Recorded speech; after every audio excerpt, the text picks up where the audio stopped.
Hai लोगोफोर गिबियावनो बयनिसिमबो खुलुमनायखौ जासिहरनाय थालायबाय ओमफ्राय नै दिनैबो मोनसे खामानि ओंखारबाय आरो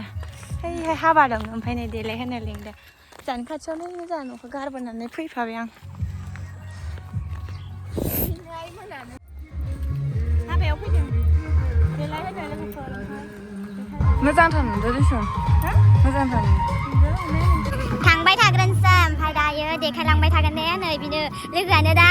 मेकआपमेन जाबाय नालाय आंहा खिथु खिथु जानांगौ जाबाय लोगोफोर खाथियाव माने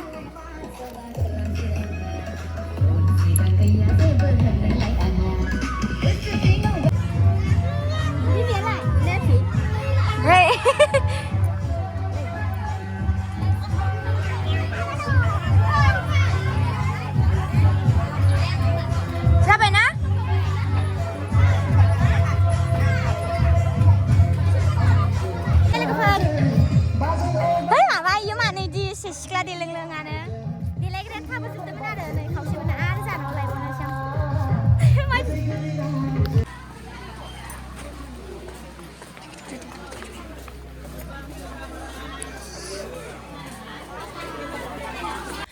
लोगोफोर नै दायो बिजावजालिया माने देलायनायखौ स्टार्ट खालामबाय आरो ओमफ्राय आंबो नै बायथिंथिंनो एसे हेल्प खालामबाय आरो लोगोखौ माने खानायफोरखौ फोराननानै होस्रांबाय हारसिं हास्लाबा नालाय ओमफ्राय आंथ' रोंखायानो ओमफ्राय अब्लाबो लोगो हिसाबै आङो एसे एनैखौ हेल्प खालामनानै होबाय ओमफ्राय नै लास्टाव बिदि जाबाय आरो भिडिअखौ आं बारा लाबाय थायाखै लोगोफोर ओमफ्राय नै बेनो बिबोनां आरो गामिनि न' खाथिनिनो जायो ओमफ्राय बेखौ हरसिगोन बिजनियावहाय लोगोफोर दायो नायलांबाय थादो मा होनो लोगोफोर दायो हिन्जाव गोदान खानाय खाननो फैनायफोराबो मोनफैबाय आरो ओमफ्राय नै नायदो सिख्लाफ्रा फैसा लाखिनो दरजा आवथेनानै दं आरो लोगोफोर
गासिबो नियमा जोबनायनि उनाव दायो नै माइरं सारबाय ओमफ्राय माइरं सारनायखौ बिदि सेलायलायनाय जायो आरो लोगोफोर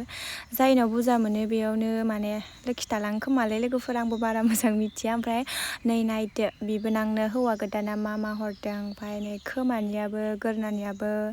आखाइनियाबो गासिबो सनानि गोजा आरो लोगोफोरनि आंहा सनाखौ बिराद फसायदों लोगोफोर नोंसोर माबायदि नुदो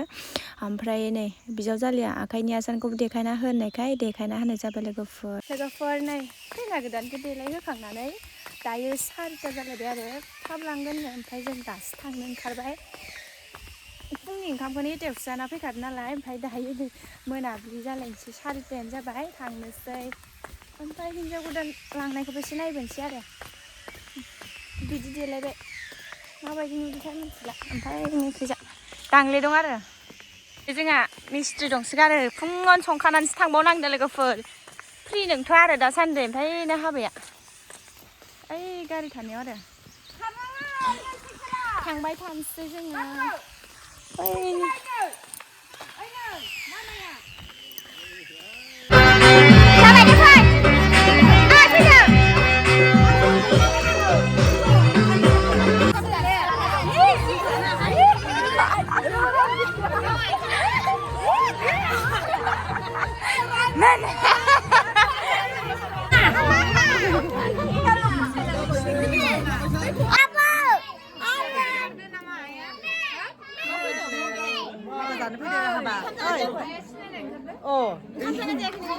ओंखामखौ फिब्रेयाव हाबायाव जाना फैखाबाय आखायाव सागोन नांजादों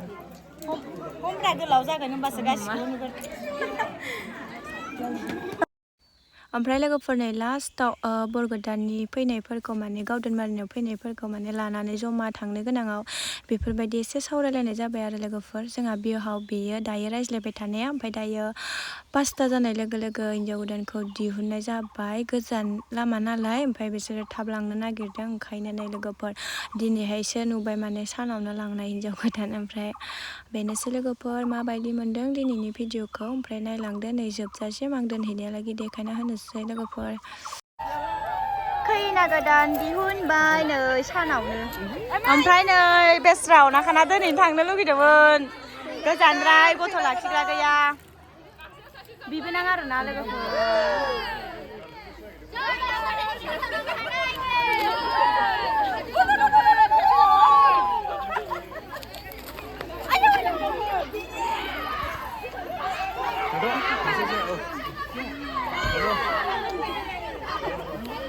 इसालाय माहाय ओइ गोनां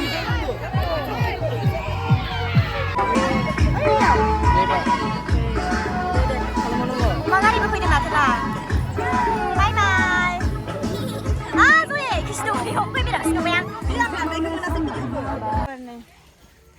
दिनै मोनलायबाय आरो बिहाव गोदाबा मोनो आरो माने हाबा बिदिनो मायबा मिथिं दावथिं जेरावबो बाबाखौल' लांफैयो आरो हर गेजेरानो जा सानानो जा आलासि साननाय माने बाबाखौनो दासान्दि लिंनानै लांनो सानसेबो थानो मोना इयो हाबाफोर खाजोफोर जायोबाथाय ओमफ्राय दिनैबो नै हिन्जाव दोननायाव थाङा होनदोंमोन ओमफ्राय थांनांगौ गोनां जाबाय